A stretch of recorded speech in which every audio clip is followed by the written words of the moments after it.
สบายดีอาจารย์และหมู่เพื่อนทุกคนมื้อนี้เราจะมาทำความรู้จักเกี่ยวกับภูมิศาสตร์การเมืองของประเทศในภาคพื้นอาเซียนและตะวันออกกลางโดยพวกเราจะมาเริ่มต้นกันที่ประเทศทำอิฐก็คือสาธารณรัฐฟิลิปปินส์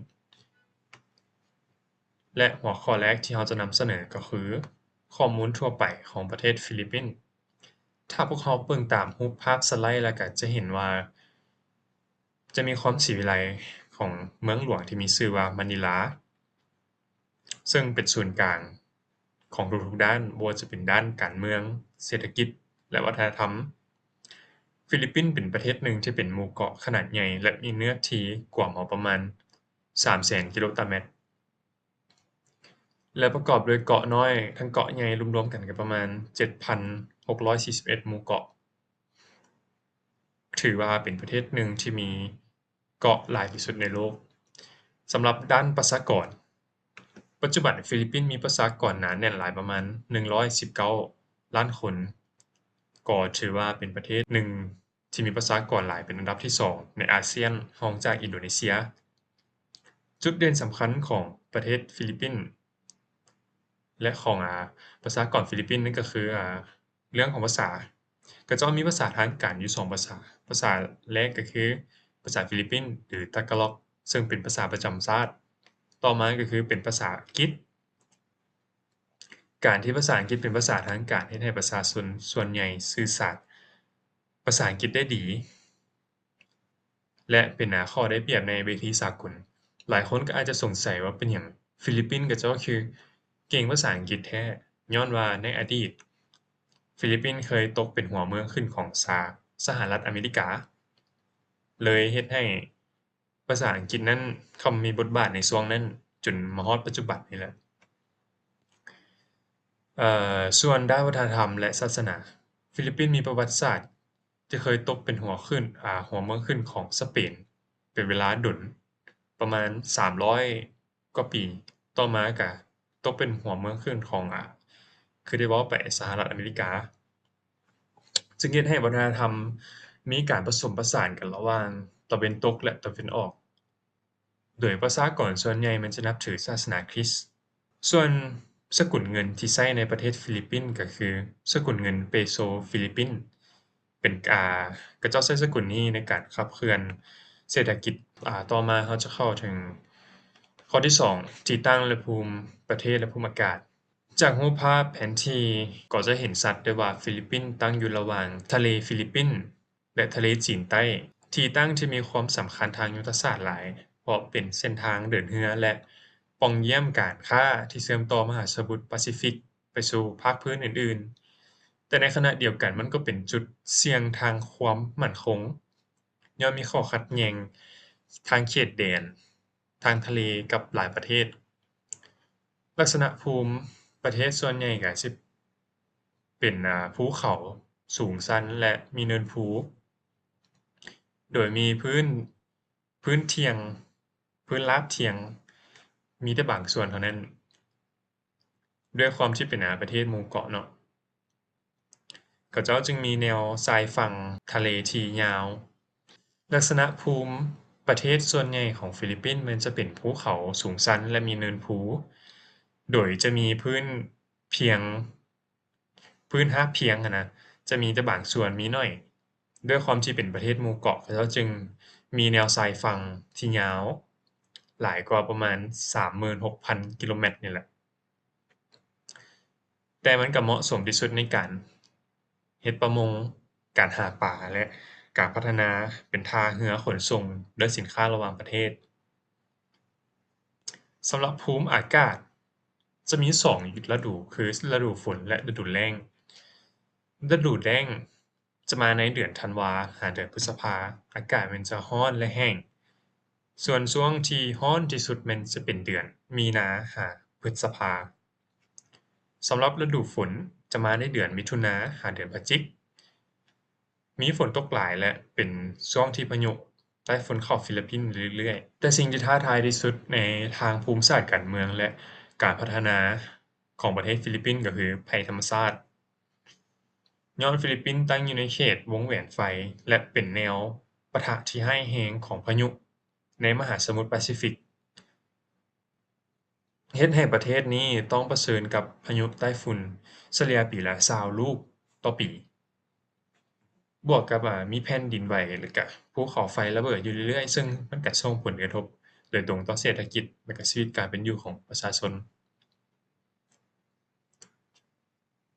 ต่อมาเราจะมาเข้าถึงทรัพยากรธรรมชาติและก็เศรษฐกิจฟิลิปปินส์เป็นประเทศหนึ่งที่อุดมสมบูรณ์ไปด้วยทรัพยากรธรรมชาติประเทศนี้มีแร่ธาตุสำคัญเช่นนิกเกิลทองคำทองแดงและโครไมต์ซึ่งเป็นวัตถุดิบสำคัญสำหรับอุปกรณ์อุตสาหกรรมนอกจากนั้นยังมีทรัพยากรทะเลป่าไม้และพื้นที่กสิกรรมที่อุดมสมบูรณ์เหมาะสำหรับการปลูกพืชและการประมง สำหรับด้านเศรษฐกิจฟิลิปปินส์มีการเติบโตอย่างต่อเนื่องโดยภาคบริการเป็นท่าแรงขับเคลื่อนโดยเฉพาะอุตสาหกรรม BPO หรือการให้บริการด้าน Call Center และ IT ที่มีชื่อเสียงในระดับโลกนอกจากนั้นการเกษตรกรรมยังมีบทบาทสำคัญโดยผลิตพืชเศรษฐกิจเช่นข้าวมะพร้าวกล้วยและหมากนัด นอกจากนี้ยังมีการส่งสินค้าอิเล็กทรอนิกส์และทาและแร่ธาตุไปหลายประเทศ อีกปัจจัยหนึ่งที่ช่วยให้ส่งเสริมเศรษฐกิจของฟิลิปปินส์คือรายรับจากคนฟิลิปปินส์ที่ไปเฮ็ดเวียกอยู่ต่างประเทศซึ่งส่งเงินกลับเข้ามาเพื่อช่วยพัฒนาเศรษฐกิจของประเทศอย่างหลวงหลายฟิลิปปินส์เป็นประเทศที่ปกครองด้วยระบอบประชาธิปไตยแบบประธานาธิบดี ในระบบนี้ประธานาธิบดีจะเป็นทั้งประมุขรัฐและหัวหน้ารัฐบาล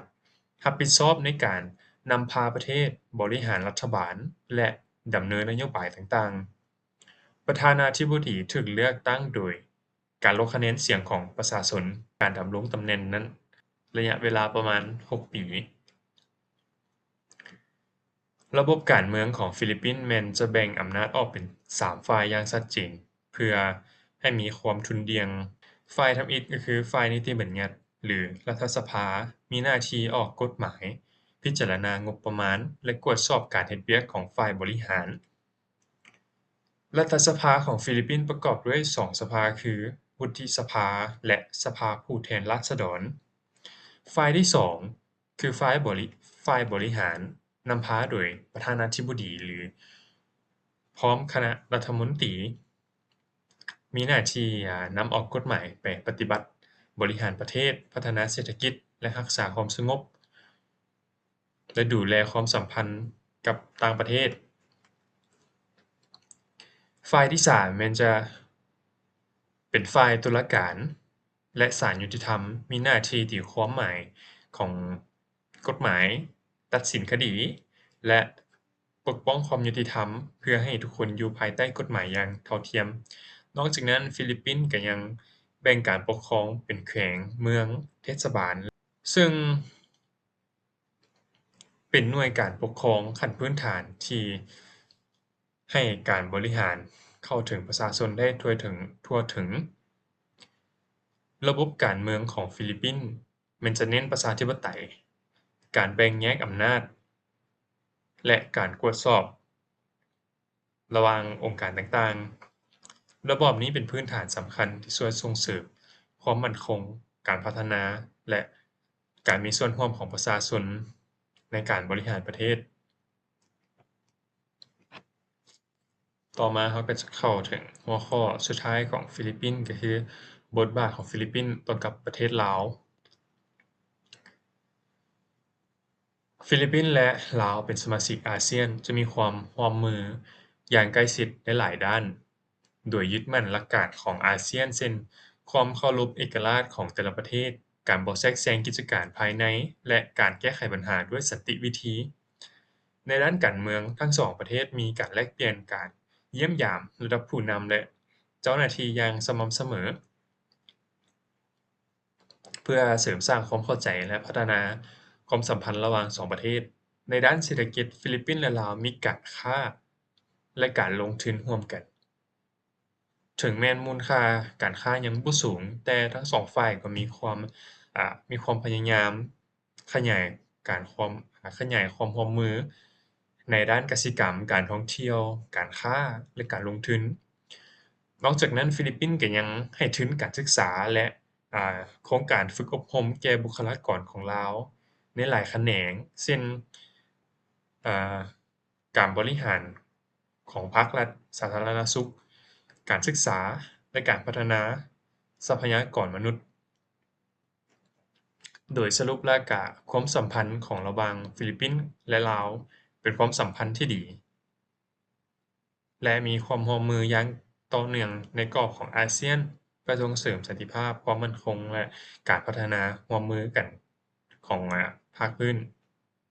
ต่อมาเราจะมาเข้าภูมิศาสตร์การเมืองของซาอุดิอาระเบีย โดยหัวข้อแรกที่เราจะนำเสนอก็คือข้อมูลทั่วไปของประเทศซาอุดิอาระเบียซาอุดิอาระเบียมีชื่อทางการว่าราชอาณาจักรซาอุดิอาระเบียตั้งอยู่ในภาคพื้นตะวันออกกลางและมีชื่อเมืองหลวงว่ากรุงริยาดซาอุดิอาระเบียมีเนื้อที่ประมาณ 2.15 ล้านกิโลตัมเมตรเฮ็ดให้เป็นประเทศหนึ่งที่ใหญ่ที่สุดในตะวันออกกลางและมีประชากรอยู่ประมาณ 35 ล้านคนส่วนภาษาทางการที่ใช้แม่นภาษาอาหรับและสกุลเงินที่ใช้แม่นสกุลเงินซาอุดิริยัลซาอุดิอาระเบียเป็นประเทศที่มีความสำคัญทางศาสนาเนื่องจากเป็นที่ตั้งของนครเมกกาและเมดินาซึ่งเป็นสองนครศักดิ์สิทธิ์ที่สุดของศาสนาอิสลามทุกๆปีมักจะมีชาวมุสลิมจากทั่วโลกเดินทางไปประกอบพิธีนั้นมีชื่อว่าฮัจญ์และอุมเราะห์นอกจากนั้นซาอุดิอาระเบียยังเป็นผู้ผลิตและผู้ส่งออกน้ำมันรายใหญ่ของโลกเฮ็ดให้ประเทศมีบทบาทสำคัญต่อเศรษฐกิจโลกและการเมืองระหว่างประเทศ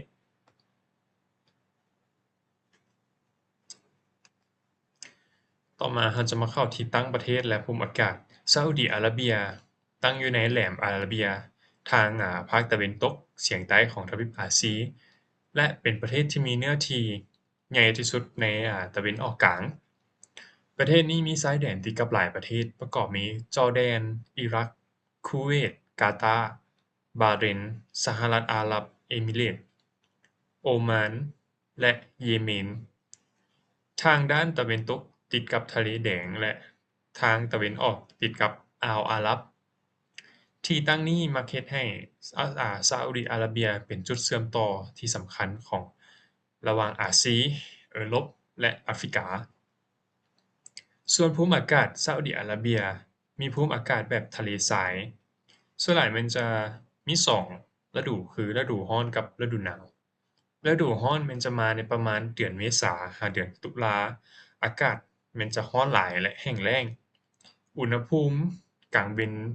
สิอยู่ประมาณ45องศาหา50องศาส่วนฤดูหนาวจะมาในเดือนพฤศจิกหาเดือนมีนาอากาศมันจะเย็นกว่าและสบายอุณหภูมิโดยเฉลี่ยแล้วจะอยู่ประมาณ10องศาหา25องศาส่วนในเขตภูสูงนั้นจะอยู่บางเทื่อก็อาจจะอยู่ประมาณ0องศาประมาณนั้นถึงแม้นว่าสภาพอากาศจะแห้งแล้งแต่ซาอุดิอาระเบียก็ได้นำเทคโนโลยีสมัยใหม่มาใช้เช่นการกันน้ำทะเลปั่นให้เป็นน้ำจืดและการพัฒนาระบบชลประทานเพื่อรองรับการดำรงชีวิตและการพัฒนาเศรษฐกิจต่อมาทรัพยากรธรรมชาติและเศรษฐกิจของซาอุดิอาระเบียซาอุดิอาระเบียเป็นประเทศที่อุดมไปด้วยทรัพยากรธรรมชาติโดยเฉพาะน้ำมันดิบและก๊าซธรรมชาติเป็นประเทศหนึ่งที่เป็นประเทศหนึ่งในผู้ผลิตและผู้ส่งออกน้ำมันรายใหญ่ของโลกซึ่งเฮ็ดให้น้ำมันเป็นแหล่งรายรับหลักของประเทศนอกจากนั้น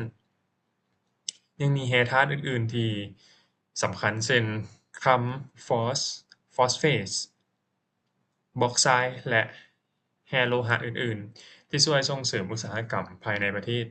สำหรับเศรษฐกิจซาอุดิอาระเบียมีเศรษฐกิจที่เข้มแข็งและเป็นเศรษฐกิจที่ใหญ่ที่สุดในกลุ่มในกลุ่มประเทศอาหรับนอกเหนือรายรับจากน้ำมันแล้ว รัฐบาลยังดำเนินนโยบาย Vision 2030 เพื่อกระจายโครงสร้างเศรษฐกิจลดผ่อนการพึ่งพารายรับจากน้ำมัน และพัฒนาแขนงการอื่นๆ เช่น การท่องเที่ยว อุตสาหกรรม เทคโนโลยี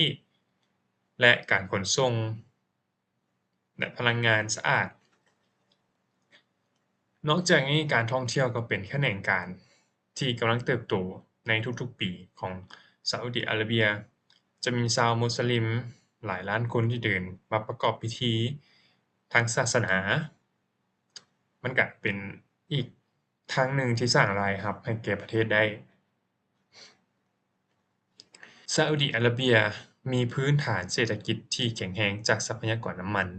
และกำลังปรับตัวสู่เศรษฐกิจที่หลากหลายเพื่อรองรับการพัฒนาอย่างยืนยงในอนาคต สำหรับระบบการเมืองของซาอุดิอาระเบีย ซาอุดิอาระเบียปกครองด้วยระบอบราชาธิปไตย ซึ่งหมายความว่ากษัตริย์เป็นประมุขรัฐและเป็นหัวหน้ารัฐบาลในเวลาเดียวกัน กษัตริย์มีอำนาจสูงสุดในการบริหารประเทศ การแต่งตั้งรัฐมนตรี การกำหนดนโยบาย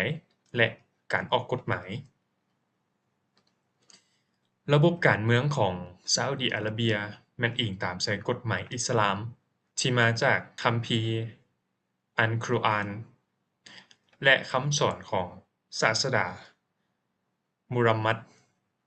ดังนั้นศาสนาจึงมีบทบาทสำคัญต่อการบริหารและการออกกฎหมายของประเทศอย่างยิ่ง สำหรับฝ่ายบริหารมันจะประกอบด้วยกษัตริย์และคณะรัฐมนตรีที่กษัตริย์เป็นผู้แต่งตั้ง ส่วนสภาที่ปรึกษามีหน้าที่ให้คำปรึกษาและเสนอข้อคิดเห็นต่อรัฐบาล แต่บ่มีอำนาจในการออกกฎหมายเท่ากับรัฐสภาในระบอบประชาธิปไตย ในปัจจุบันซาอุดิอาระเบียกำลังดำเนินการปฏิรูปหลายด้านภายใต้แผน Vision 2030 โดยมุ่งเน้นการพัฒนาทางเศรษฐกิจและการเพิ่มบทบาทของภาคเอกชน การส่งเสริมการท่องเที่ยว และการพัฒนาสิทธิและโอกาสของประชาชนในหลายแขนง โดยสรุปแล้วบทบาทการเมืองของซาอุดิอาระเบียมีลักษณะเป็นราชาธิปไตยแบบสมบูรณ์ โดยกษัตริย์มีอำนาจสูงสุด และการบริหารประเทศอิงตามหลักการของกฎหมายอิสลาม ควบคู่กับการปฏิรูปเพื่อการพัฒนาในอนาคต ส่วนบทบาทของประเทศซาอุดิอาระเบียต่อกับประเทศลาว ประเทศซาอุดิอาระเบียและประเทศลาวมีความสัมพันธ์ทางการทูตที่ดี และมีการร่วมมือกันในหลายแขนง ในช่วงหลายปีที่ผ่านมาทั้งสองประเทศก็ได้มีการแลกเปลี่ยนการเยี่ยมยามระดับผู้นำและเจ้าหน้าที่เพื่อเสริมสร้างความร่วมมือให้แน่นแฟ้งยิ่งขึ้น ในด้านเศรษฐกิจซาอุดิอาระเบียเป็นคู่ร่วมมือที่มีศักยภาพสำหรับลาว โดยเฉพาะในด้านการค้า การลงทุน พลังงาน การกสิกรรม และโครงสร้างพื้นฐาน ทั้งสองประเทศยังมีความสนใจในด้านขยายการค้าและการส่งเสริมการลงทุนระหว่างประเทศ นอกจากนั้นซาอุดิอาระเบียยังให้การสนับสนุนในด้านการพัฒนาบุคลากร โดยผ่านการฝึกอบรม ทุนการศึกษา และการแลกเปลี่ยนประสบการณ์ในแขนงการต่างๆ ในเวทีสากล ทั้งสองประเทศยังร่วมมือกันในองค์การสหประชาชาติและเวทีร่วมมือกันระหว่างประเทศอื่นๆ โดยการส่งเสริมการพัวพันที่ดีและการพัฒนาร่วมกัน โดยสรุปแล้วซาอุดิอาระเบียเป็นประเทศคู่ร่วมที่สำคัญของสปป.ลาวในด้านการเมือง เศรษฐกิจ และการพัฒนา การเสริมสร้างความร่วมมือระหว่างสองประเทศจะต้องสร้างผลประโยชน์ร่วมกัน และช่วยส่งเสริมการพัฒนาอย่างยืนยง สำหรับการนำเสนอของสองประเทศนี้ก็ได้จบเพียงเท่านี้แล้ว